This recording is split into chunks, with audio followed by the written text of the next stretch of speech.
Hi, and welcome to Music, Meaning and Mental Health, episode 5. My name is Mark Deeks. Welcome to another installment where I talk to people about their experiences with music, what it means to them, how they use music in their lives, how it affects their mood, how they feel with different genres, and just generally introduce you to a range of interesting people, some of whom who are musicians, some of whom who are mental health practitioners, but everyone who has an interesting story to tell about the way that music is in their lives. So I'm really excited to introduce to you a good friend of mine, an amazing musician, someone I've worked with many times. It's Joe Quail, internationally acclaimed, as it always says, everywhere Joe's name goes, internationally acclaimed cellist and composer.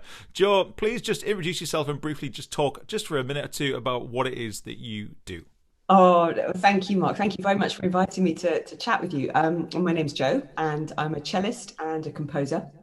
And I ordinarily would play and tour pretty much across the world. I play as a soloist with an electric cello and loop station and effects, and I also play wooden normal cello.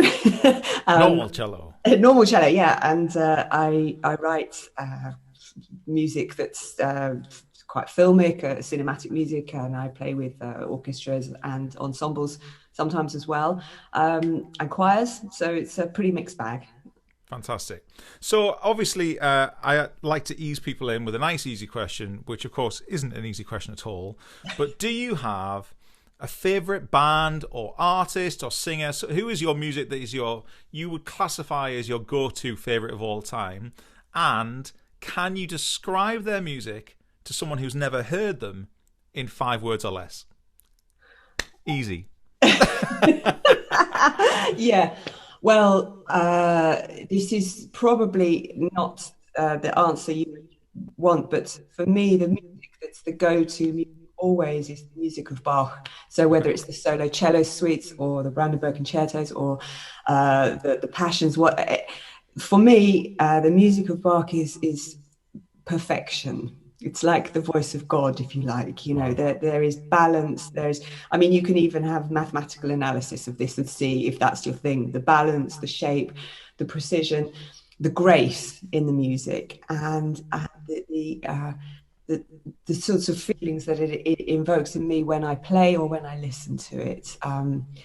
But to describe it in 5 words or less, I don't know, I would just say the voice of God, and I would just preface that, or bookend that by saying that I'm not actually a traditionally religious person, but I find that that's the close expression, a close way of describing perhaps the breadth and glory of this music. Perfection and the voice of God. That's pretty big words, Joe. But I think what was interesting in your answer there was when you referred to when you play it or listen to it. Are you conscious of having a different reaction whether you're playing or listen to it, or is it very much the same thing?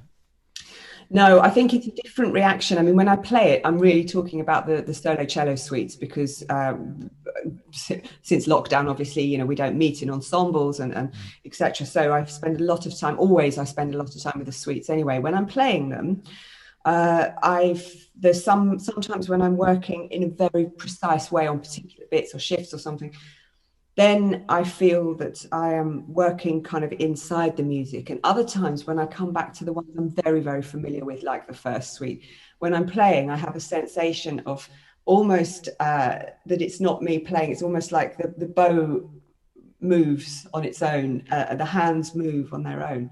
But then when I come to listen to it, if I turn the radio on and there's a Brandenburg playing or something, it stops me. It stops what I'm doing, and I just sit with this music all around. It has that effect.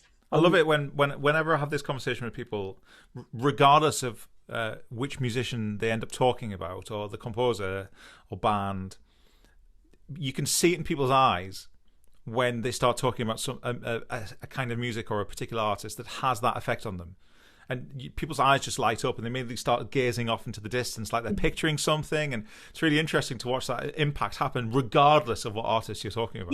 Yes, absolutely. And it can be, I mean, it's any artist. I mean, this is the wonderful thing with music, because the appreciation of it is individual. So somebody else will have this same intense experience with the music of Boris, for example, or something that you could say was in some ways an opposite, but in many ways actually is not. But it's the passion. It's what matters individually to people. Absolutely. Yeah. So, taking you back to when you were younger, can you remember the first tape or CD or vinyl that you bought with your own money? And do you still own it? Yes, it was a cassette, and it was Cutting Crew. I Just Died in Your Arms. What a tune. Classic. But actually, you know, when I hear that track, still, it takes me right back to those early days. And I mean, I'm a child built from the 80s, so it's all about big toms as far as I'm concerned. Yeah. No harsh snares for me, you know. But yes, I remember, and of course I remember being able to go into Our Price and going into a listening booth as well. I mean, you know, that's my age, but there we go. Age is a privilege. Yeah, absolutely. But it's interesting, as soon as you start talking about, again, you start talking about how that immediately takes you back to a certain time. You can start picturing a thing or a place in the case of Our Price. Yeah, and yeah. That's still a tangible thing for you as soon as you think about that song. Do you know, it's funny though. It's not. It's not just a memory. It's actually a physical sensation as well. It's not tangible, but it's almost like it's something inside. It's like a part of you is there, and it's like you can remember the smell and It's very much more than just a memory of, you know, Lewisham Shopping Centre. It's a peculiar thing. I can't describe it, and I've often thought about it. But yeah, it's really interesting. When I had a previous discussion in this series with a guy who I think it was his dad or his granddad, used to have an organ shop, and there were lots of parts of organs around his house when he was a child, and he thought he could still smell what that organ sounded like when it, you know, the Leslie speakers and so on, when they warmed up. I'm sure he could. Yes, I understand. Yeah. So the concept of a playlist shuffle, love it or hate it, and why? Hate it. Yeah. I'm totally with you. Why? Well, I mean, it's several reasons for me. First of all, I don't use Spotify. So when everybody says playlist shuffle, immediately I think of Spotify. Of course, you can make your own playlist. You can indeed. But so when I was younger, mixtapes, as they were fondly known, and then it became mixed CDs. That's fine. There's no problem with that. The playlist shuffle, the problem I have is that I am not a traditional music fan. So we take somebody like Stephen Wilson, who's clearly an ardent music fan. He's out, he's finding new music all the time. He's very passionate about it. He seeks out from all sorts of places. I don't do that. I exist in a little bubble that occasionally something new will filter in, or it's artists I've worked with. Like working with you, your music becomes something that I've become very, very attached to. And that would be if I had a playlist for myself, would be that, you know. So I feel that I have to, in some way, personally identify with the music, and it can be just because I love it, but I don't go off and search for it and then come back and say, listen to 10 new bands I found, isn't it brilliant? I'd like to, but it's just not how I roll, you know. So do you ever make playlists of your own? So take, you know, a collection of music that you know and you love, and then make a playlist either by mood or by style, and then hit shuffle. Would you ever do that? No. Why? No, because I don't want to be put off balance by hearing a piece of music that I'm not prepared to be listening to at that particular time. That's one thing. That's a really interesting way to describe it, putting off balance. I think I really identify with that. Yes. Because I listen to bands. I want to listen, if I'm in the mood to listen to X band or certain style, that is the mood. Yes, exactly. And that might be my mood for weeks. Yes, indeed. Yes. It's only going to be doom music or black metal or synth. Yeah. I've even had it last a year where I'm now immersed in this style and I can't switch it off. Yeah. And it's like the concept of a shuffle is this randomness that I find it hard work because I have to spend the first 30 seconds of the song trying to remember who it is. Yeah. Because I can't remember who the band names are. I just know that I know it. Yes. And it's really interesting that you use the word balance. You're not prepared to listen to that at that point. That's really interesting. Yes. This is how I particularly relate to music, though, and it's it is a case of balance, and also I think perhaps that for me personally, the concept of a playlist is it reduces things to a cycle of entertainment, which of course music is. And I mean, I'm not pretending it's anything other than that, but it's also, as we identify, it's an immersive experience that has a power for me personally beyond words, beyond visual, beyond anything else. And so I must. I mean, I don't often listen to music. That, you know, there's music in my head 24/7 all the time, but I don't often sit down and get a vinyl and go. Or sometimes I do, you know, and it's a lovely thing. But most of the time, it's churning over and over in my mind anyway. Okay, So, yeah. sorry, go on. No, that was it really. You know. When you were a child, obviously you've obviously become amazing as a cellist. So you've obviously learned over a period of time. Did anyone else in your family play an instrument? Was there musical instruments around you when you were young? Yeah. We always had a piano. And I remember my mum. She taught me. It was. Do you remember the John Thompson piano teaching books? Very, very No. early ones. They were very old. So I think my mum learned with them, and it was, you know, the clock, and it was just middle C. You know, but I remember sitting with her when I was little, maybe 3 or something, just playing C. So there was always pianos. My sister plays the violin as well, and there was always music in our family. I mean, we were part of the Centre for Young Musicians group, which was started in inner London way back when. And so for me and my sister and all of my friends, everybody in my primary school and many of the schools in inner London, we all went and we all learned music. We all learned cello, violin. So it was a huge drive of music tuition, all for free. So that's how old were you when you started learning? I was first year of primary school, so 5, is that? Yeah. But it's interesting. It was brilliant way of teaching. I often talk about this, but their approach to teaching music, obviously, you know, you learn how, you know, learn to read music and all the rest, but their approach to harmony and to oral training was through what they call general musicianship, which encouraged listening and crucially improvisation. So there was alongside being taught how to read music and how to hold the bow and stuff, there's an enormous freedom in the approach to teaching, which I think is of integral importance, actually. I mean, the more I go on, the more I think that this is super critical in some cases. Other cases, obviously, people would argue, no, it's not necessary. But for me, and the way I hear music and what music means to me, it's always been imbued with this sense of freedom and creativity as well. That's really interesting. We could talk for hours about the sort of the constant sort of push and pull between how some musicians learn to replicate and some musicians learn how to improvise or create or interpret even. Yes, indeed. That's really interesting, that kind of...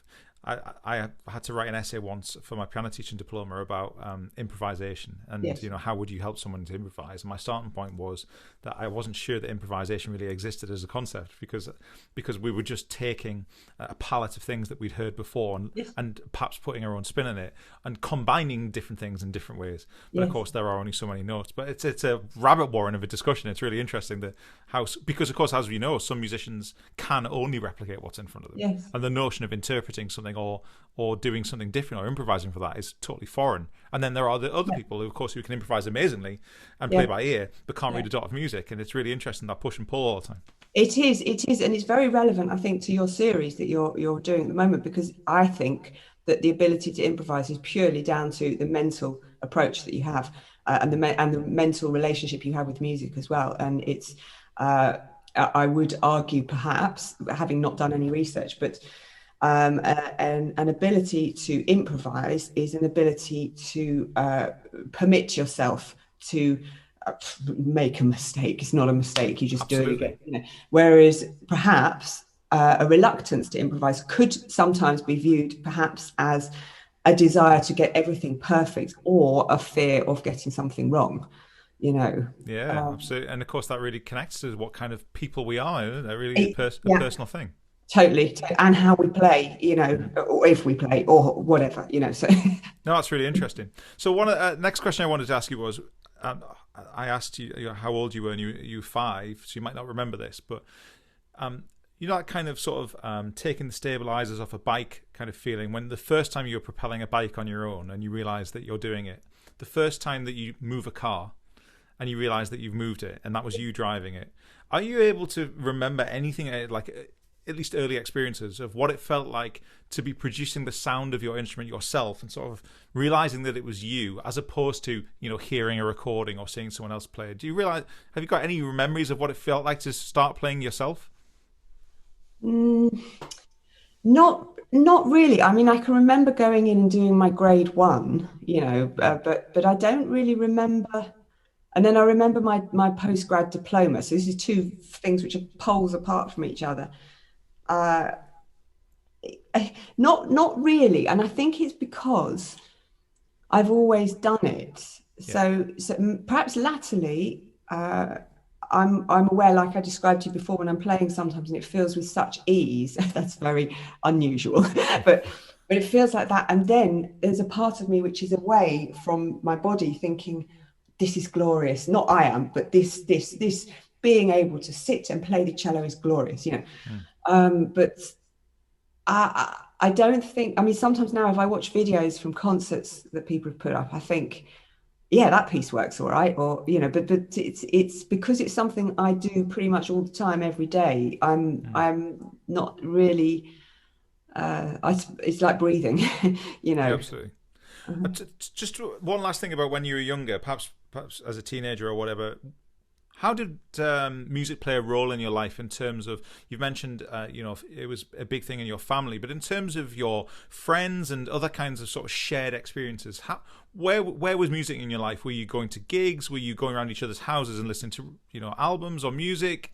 What kind of role did music, you know, you've talked about playing in the orchestras. What kind of role was music playing in your life when you were growing up? Well, it was, yeah, it's as you describe, really. I mean, the majority, the largest role that music had was the fact that it was basically, it was my social life as well. So while other people were, Yeah. you know, going out or doing things, and we were going on, you know, holiday courses with the school symphony orchestra or concert orchestra, this type of thing. Friday night orchestra, we'd have Saturday all day music. This type of thing. But you know, I mean, we certainly went out to clubs and things, you know, when obviously we were a bit older, same group of people largely. We would occasionally, we used to come home on Friday nights after the orchestra, and we must have been maybe 13 or 14, and we'd often come back to my house and my dad would put records on and he would play Tony Joe White or Pink Floyd or the Kinks, stuff like this, Eagles, you know, and we'd listen to this sort of music. And then I think when I got a little bit older, somebody gave me a tape. It was one of the Megadeth albums on a cassette, and then I started to listen to music that was outside of classical or my dad's music. But it's always at that time it was always very social, and it was, you know, it was, but largely because of the people we'd all grown up together playing music, you know. No, it's interesting to hear those stories about how the sort of different aspects of music. So you'd gone from playing in an orchestra to coming home and your dad sticking on the Eagles, but it was still a communal experience. Yes, indeed. Yeah. Brilliant. So as an adult now, how you mentioned earlier that you don't very often just listen to music. If you are going to use music, are you relaxing, or are you putting something on that will make you focus? You know, if you're working something on perhaps on a computer and it's not musical, do you use music in any particular context when you drive? Do you actively sit and, you know, sometimes the old-fashioned phrase of deep listening, where you just like, I am going to listen to this record and, you know, all the phone notifications are off and I'm going to concentrate on this and look at the artwork. How does music manifest itself in your sort of your adult life? Well, I cannot have any music on if I am doing anything. So if I'm working, nothing. I can have nothing playing because I will be with that music. But we will often have the radio on. We listen to Planet Rock here all the time, so we'll often have the radio on. I mean, for example, when we get up in the morning, meal times. We're not a television family, so we would have the radio on, and the radio normally stays on in the kitchen, and so there's always music. And of course, with it's Planet Rock, so it's stuff that we're all very familiar with, and even my daughter now, you know, will shout out when AC/DC are on or something. She's 9, so I've done well. But I wouldn't ever put something on to assist me in working, because it just wouldn't. It would take over, and that's fine, you know. But yeah, now and then I will listen to something because I want to, I want to, and it will normally be a record by my friend, you know, a friend, and I will put that on because I want to know more about my friend and what they have done in their record, and then I'll look at their art and everything else, you know.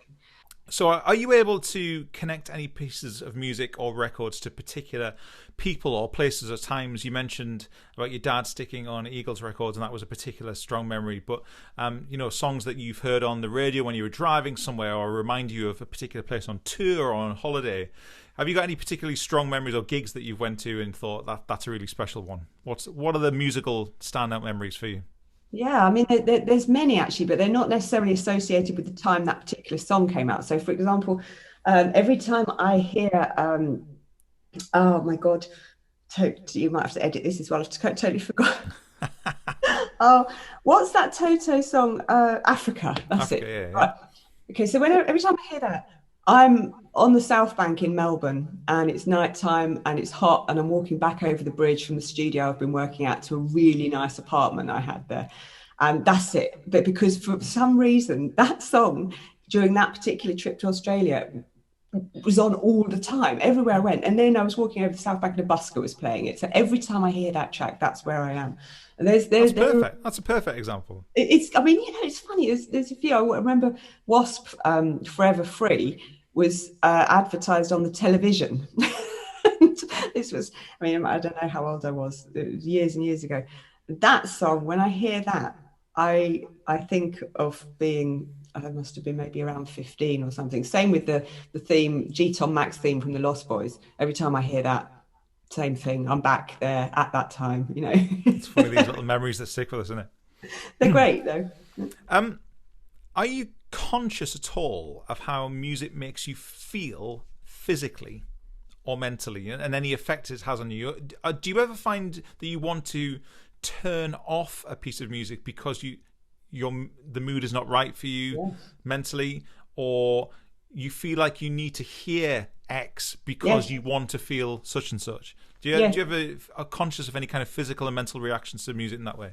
Yes, yeah. I mean, I will turn off the radio if something's on and it's just like, oh, can't be doing with this, you know. And it's not much more of a deeper reaction than that. It'll just be because it's a bit maudlin or something, or perhaps it's whatever. I don't know, but I think that music has it definitely has a physical impact on, and so there will be times when when I will switch something off, or equally we'll put something on just because we want to feel a certain way in the house or something. So we might like Golden Earring, Radar Love, you know, if we're all feeling a bit down in the dumps, we'll stick that on, then have a good hoof around the kitchen. Yeah, but it's funny because I think when I used to go to the clubs, the rock clubs and things, and when a track would come on that I would love to dance to, I would have a physical sense of excitement, you know, literally like the chemical of excitement before I would go and start dancing, you know. I mean, it's a wonderful thing, you know, to the first 3 notes or even the first chord, you know exactly where you are, and you're like, wow, yeah, you know, this is good. Absolutely, that's great. I wanted to ask you a particular question about, I know that for those of you not familiar with Joe's work, Joe has almost obviously come from perhaps what you might accept as a classical background in terms of your performing background, but then over recent years been very much accepted by a genre and fan base that perhaps wasn't, you know, in some ways is the opposite of where you started in the extreme metal fan base, and some of the artists that you've toured with and performed with. You've become very accepted in that sphere as well, and have ended up playing some quite large metal festivals and live performances. And so I wanted to ask you about when you think about the experiences that you've had of performing, either for sake of argument to a classical audience or to a metal audience, do you feel different inside when you are performing? Because your music has sort of, it's not a very great word, but this sort of crossover appeal in terms it can be accepted in a classical context and accepted in a metal context. And so I wanted to know about, purely on an internal basis, when you're performing for these different audiences, are you conscious of feeling any different, or are you just performing and focusing on what you're doing? In some ways, I do feel differently, but that's actually because usually of the setting. So, for example, I mean, the repertoire I will play would be the same, really, just a different volume. But if you take something like, oh, okay, so I play a piece called Gold that I wrote, and I play it in Poland with an orchestra and an seated audience, full concert hall. And it's a concert hall. It's very, very nice. So I'm playing and I feel great playing it. I play at a Hellfest, and I've got huge stage lights and a huge PA. It's the lighting that usually makes the difference. And then the audience feed much more because they can, because they're standing and they're shouting, you know.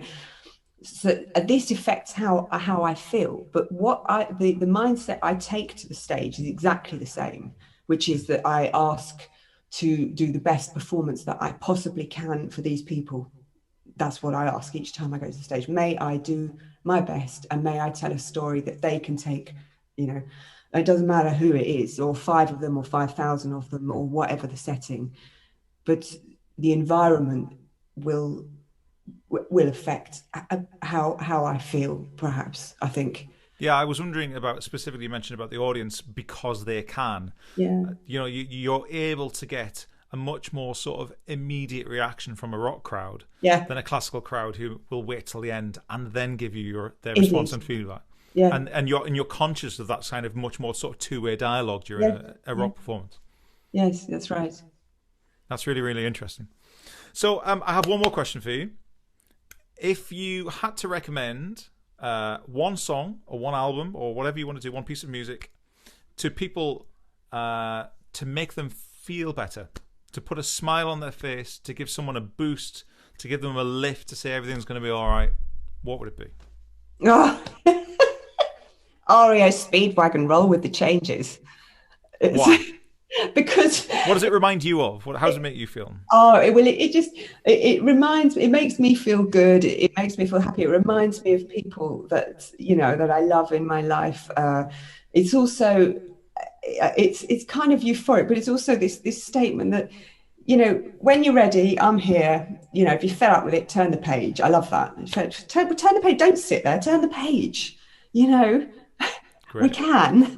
Love it. That's brilliant. Thank you so much, Jo. I really appreciate your contribution to music, meaning, and mental health. And if anyone wants to connect with you and find out more about what you're doing, where's the best place for them to do that?